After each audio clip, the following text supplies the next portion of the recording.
છોટાઉદેપુરથી સમાચાર પાવી જેતપુરમાં diversion ધોવાતા NH56 બંધ કરવો પડ્યો। છોટાઉદેપુરના શિહોદ પાસે ડાયવર્ઝન પર તિરાડ પડી ગઈ। ગઈકાલે ભૂવો પડ્યો હતો, પછી રસ્તા ઉપર મોટી તિરાડ જોવા મળી રહી છે। 4 કરોડના ખર્ચે ડાયવર્ઝનનું નિર્માણ કરવામાં આવ્યું।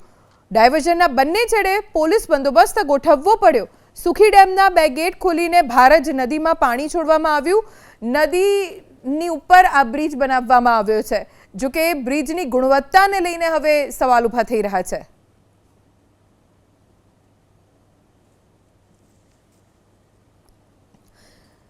વિરોધ પક્ષના પૂર્વ નેતા સુખરામ રાઠવા પણ પહોંચ્યા હતા અને આ ડાયવર્ઝનને લઈને તેમણે સવાલો ઊભા કર્યા હતા। સમગ્ર મામલે તટસ્થ તપાસ થાય તેવી માંગ પણ સુખરામ રાઠવા તરફથી કરવામાં આવી હતી। તો જિલ્લા પ્રશાસને પણ આ ડાયવર્ઝનની સમીક્ષા કરી હતી। વિરોધ પક્ષના પૂર્વ નેતા સુખરામ રાઠવા પણ પહોંચ્યા હતા અને આ ડાયવર્ઝનને લઈને તેમણે સવાલો ઊભા કર્યા હતા। સમગ્ર મામલે તટસ્થ તપાસ થાય તેવી માંગ પણ સુખરામ રાઠવા તરફથી કરવામાં આવી હતી।